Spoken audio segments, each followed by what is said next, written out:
ಸಮುದ್ರ ಅಗಲ ಉದ್ದ ಆಳ ಇದ್ದರೂ ಅದು ಭೂಮಿಯ ಮೇಲಿದೆ.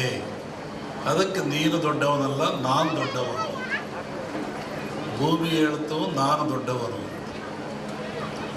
ಆನಂತರ ಅಲ್ಲಿ ಆದಿಶೇಷ ಇದ್ದ, ನಾಗರಾಜ ಇದ್ದ. ಅವನೇ ಹೇಳ್ದ, ನೀನು ದೊಡ್ಡವನಲ್ಲ, ನಾನು ದೊಡ್ಡವನು. ಯಾಕೆ ಅಂದರೆ ನಿನ್ನ ಹೊತ್ಕೊಂಡ್ರು ನಾನು. ಆದಿಶೇಷನ ತಲೆಯ ಮೇಲಿದೆ ಭೂಮಿ ಅಂತಾರೆ. ನೀನೇನು ದೊಡ್ಡವನಾಗ್ತೀಯ? ನಾನು ದೊಡ್ಡವನು, ನಿನ್ನ ಹೊತ್ಕೊಂಡಿದ್ದೀನಿ. ಆಮೇಲೆ ಪಾರ್ವತಿ ಹೇಳಿದ್ಲು, ನೀವ್ಯಾರೂ ದೊಡ್ಡವರಲ್ಲ, ನಾನು ದೊಡ್ಡವಳು. ನನ್ನ ಕಿರಿಬೆರಳ ಮೇಲೆ ಆದಿಶೇಷ ಇದ್ದಾನೆ. ಸಾಗರ ದೊಡ್ಡದಲ್ಲ, ಭೂಮಿ ದೊಡ್ಡದಲ್ಲ, ನಾಗರ ಆದಿಶೇಷ ದೊಡ್ಡವನಲ್ಲ. ಇಲ್ಲಿ ಪಾರ್ವತಿ ನನ್ನ ಕಿರುಬಳ ಮೇಲಿದ್ದಾನೆ ಆದಿಶೇಷ, ಅದಕ್ಕೆ ನಾನು ದೊಡ್ಡವಳು. ಅದಕ್ಕೆ ಹೇಳ್ದ ಪರಮಾತ್ಮ, ನೀನು ದೊಡ್ಡವಳಲ್ಲ, ನಾನು ದೊಡ್ಡವನು. ಯಾಕೆ? ನೀನು ನನ್ನ ಅರ್ಧಾಂಗಿ, ಅದಕ್ಕೆ ನಾನು ದೊಡ್ಡವನು. ಮತ್ತು ಕೊನೆಗೆ ಚರ್ಚೆ ಆಯಿತು, ಯಾರು ದೊಡ್ಡವರು ಅಂತಂದರೆ, ಪರಮಾತ್ಮ ಎಲ್ಲಿದ್ದಾನೆ? ಭಜಿಸುವಂಥ ಭಕ್ತರ, ಧ್ಯಾನ ಮಾಡುವಂಥ ಭಕ್ತರ, ಪೂಜಿಸುವಂಥ ಭಕ್ತರ, ನೆಲೆಸ್ತಕ್ಕಂಥ ಭಕ್ತರ ಮನದ ತುದಿಯಲ್ಲಿ ಅಡಗಿಪ್ಪ.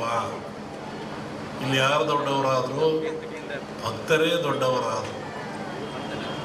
ಇಂತಹ ಭಕ್ತರು ದೊಡ್ಡವರಾದ ಮೇಲೆ, ಮನುಕುಲ ಶ್ರೇಷ್ಠವಾದ ಮೇಲೆ, ಈ ಮನುಕುಲಕ್ಕೆ ಅನೇಕ ಆಘಾತಗಳಿದ್ದಾವೆ, ಅನೇಕ ತೊಂದರೆಗಳಿದ್ದಾವೆ, ನೋವುಗಳಿದ್ದಾವೆ. ವಿಶೇಷವಾಗಿ ಶರೀರ. ಈ ಶರೀರ ಯಾತ್ರಿಂದಾಗಿದೆ? ಪಂಚಭೂತಗಳಿಂದಾಗಿದೆ. ಪಂಚಭೂತಗಳು ಯಾವ್ಯಾವು? ಅನ್ನ, ನೀರು, ಗಾಳಿ, ಬೆಂಕಿ, ಅಗ್ನಿ. ಅದರಲ್ಲೂ ವಿಶೇಷವಾಗಿ ಅನ್ನವತ್ತು ಪ್ರಾಣ, ಪ್ರಾಣವತ್ತು ಪರಾಕ್ರಮ ಅಂದರು. ಅನ್ನ ಇದ್ದರೆ ಮನುಷ್ಯನಿಗೆ ಪ್ರಾಣ ಬರೋದು, ಶಕ್ತಿ ಬರೋದು. ಈ ಅನ್ನ ಎಲ್ಲಿಂದ ಬರ್ತದೆ? ಯಾವ ಕಾರ್ಖಾನೆಯಲ್ಲೂ ತಯಾರಾಗಲ್ಲ, ಯಾವ ವಿಜ್ಞಾನಿಯೂ ತಯಾರು ಮಾಡಲ್ಲ. ಇದೆಲ್ಲಿಂದ ಬರ್ತದೆ? ಭೂಮಿಯ ಮೇಲೆ ರೈತ ಬೆಳೀತಾನೆ.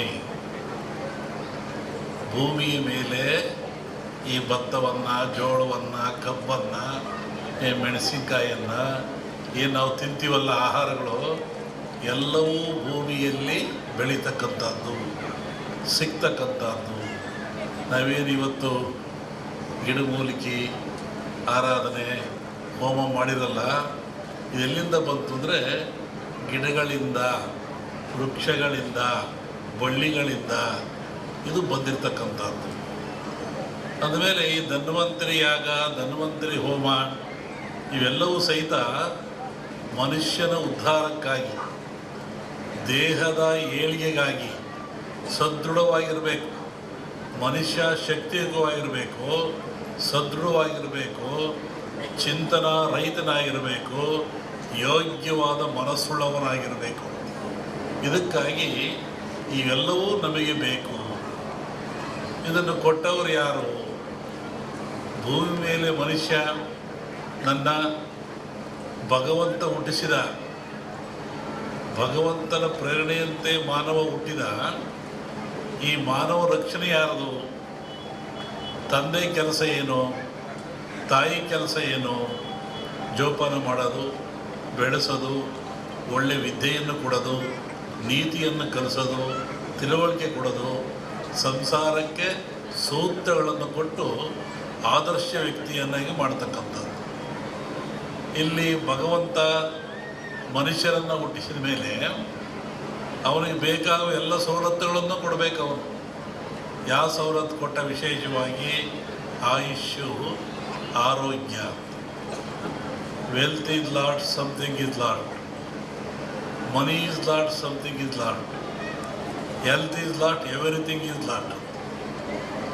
ಆರೋಗ್ಯ ಏನಾದರೂ ಕೆಟ್ಟರೆ ಎಲ್ಲವನ್ನೂ ಕಳ್ಕೊಳ್ತಾನೆ ಮನುಷ್ಯ. ಏನಿದ್ರೇನು, ಆರೋಗ್ಯ ಭಾಗ್ಯ ಇಲ್ಲದೆ ಹೋದರೆ ಆಯುಷ್ಯ ರೇಖೆ ಇದ್ದೇನು, ಸಂಪತ್ತು ರೇಖೆ ಇದ್ದೇನು. ಆರೋಗ್ಯ ಇಲ್ಲದವ್ರು ಏನು ಮಾಡ್ತಾನೆ? ಏನೂ ಮಾಡೋಕ್ಕಾಗಲ್ಲ.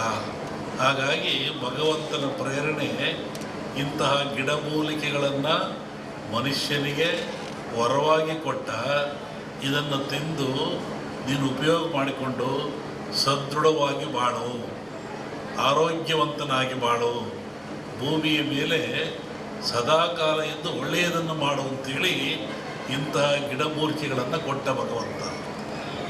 ಇದು ಇವುಗಳ ಹಿಂದೆ ಹೋಗ್ತದೆ. ಸಮುದ್ರ ಮಥನಾಯಿತು, ಇಲ್ಲಿ ಬರೆದಿದ್ದೀರಾ, ಸಮುದ್ರ ಮಥನಾಯಿತು. ಸಮುದ್ರ ಮತ ರಾಕ್ಷಸರು ದೇವತೆಗಳು ಆದೇಶ ಕಟ್ಟಿ ಹೇಳಿದ್ರು. ಎಲ್ಲ ಬಂತು, ಲಕ್ಷ್ಮಿ ಬಂತು, ಐರಾವತ ಬಂತು, ಕನಕಾದಿಗಳು ಬಂದು, ವಿಷ ಬಂತು. ಎಲ್ಲರೂ ಹಂಚ್ಕೊಂಡ್ರು. ವಿಷವನ್ನು ಯಾರು ಹಂಚ್ಕೊಳ್ಳಿಲ್ಲ. ಆವಾಗ ಪರಮಾತ್ಮ ಕುಡ್ದ. ಆವಾಗ ಅವನಿಗೆ ಯೋಚನೆ ಆಯಿತು, ಸಕಲ ಸಂಪತ್ತೆಲ್ಲ ಕೊಟ್ಟುಬಿಟ್ಟೆ ನಾನು, ಸಮುದ್ರದಲ್ಲಿ ವಿಷವೂ ಬಂದುಬಿಡ್ತು, ಇದನ್ನು ನಾನು ಕುಡಿದೆ, ಇದರಿಂದ ಪಾರಾಗೋದು ಹೇಗೆ? ಬಹುಶಃ ಈ ವಿಷ ಈ ಜನರ ಮೇಲೆ ಹೋದರೆ ಏನಾಗ್ತಿತ್ತು? ಕಾರ್ಕೋಟ ವಿಷ. ಅದಕ್ಕೆ ಯೋಚನೆ ಮಾಡಿ ಈ ಧನ್ವಂತರಿಯನ್ನು ಕೊಟ್ಟ. ಈ ಧನ್ವಂತರಿ ಎಲ್ಲಿಂದ ಬಂತು ಅಂದರೆ ಸಮುದ್ರದಿಂದ, ನೀರಿನಿಂದ, ಸಾಗರದಿಂದ ಬಂತು. ಇದು ಆ ಒಂದು ದೇವತೆಯ ರೂಪದಲ್ಲಿ ಬಂತು. ನಮ್ಮಲ್ಲಿ ಕೇಳಲಿಕ್ಕೆ ಹುರುಳಿ, ಕಾಮತ್ತು ಎಲ್ಲ ಬಂದಿದ್ದರು ಈ ವಿಚಾರವಾಗಿ. ಕೆಲವು ಸೂಚನೆಗಳನ್ನು ಹೇಳಿದ್ವಿ ನಾವು.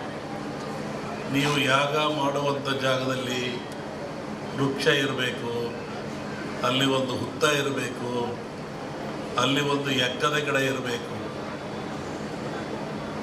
ಮತ್ತು ಸಮುದ್ರ ಪೂಜೆಯನ್ನು ಮಾಡಬೇಕು. ಯಾಕೆಂದರೆ ಮೂಲ ಸಮುದ್ರವೇ ಮೂಲ. ಇದಕ್ಕೆ ಗಿಡ, ವೃಕ್ಷ, ಬಳ್ಳಿ ಇದಕ್ಕೆಲ್ಲ ಸಮುದ್ರವೇ ಮೂಲ. ಅಲ್ಲಿಂದ ತರಬೇಕು. ಹಾಗೆ ಹೀಗಾಗಿ ಈ ಒಂದು ಯಾಗ ಭಾಳ ಚೆನ್ನಾಗಿ ನಡೀತಾ ಇದೆ ಭೂಮಿ ಮೇಲೆ. ಅದರಲ್ಲೂ ಈ ಕರಾವಳಿ ನಡೆದಿದ್ರೆ ಅತ್ಯಂತ ಮನುಕುಲಕ್ಕೆ ಆದರ್ಶವಾಗಿರ್ತಕ್ಕಂಥದ್ದು, ಪ್ರಾಯಶ್ಯವಾಗಿರ್ತಕ್ಕಂಥದ್ದು, ದೀರ್ಘಾಯುಷ್ಯದ ಗುಟ್ಟನ್ನು ನಮ್ಮವರು ಕೊಟ್ಟಿದ್ದಾರೆ. ಪ್ರಕೃತಿಯ ಗುಟ್ಟನ್ನು ಭೇದಿಸ್ತಕ್ಕಂಥ ಅಟ್ಟ ಇನ್ನೇನು ಇಲ್ಲ. ಪ್ರಕೃತಿ ಎಲ್ಲ ಕೊಟ್ಟುಬಿಟ್ಟಿದೆ.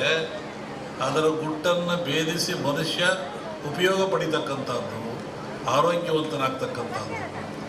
ಹೋಮಗಳಂದರೆ ಏನು? ಹೋಮವನ್ನು ಯಾತಕ್ಕೋಸ್ಕರ ಮಾಡ್ತಾರೆ? ಅದರ ಉದ್ದೇಶ ಏನು? ಒಂದು ಕಲ್ಪನೆ ಆಧ್ಯಾತ್ಮಿಕ ಚಿಂತನೆ, ಮತ್ತೊಂದು ಕಲ್ಪನೆ ವೈಜ್ಞಾನಿಕ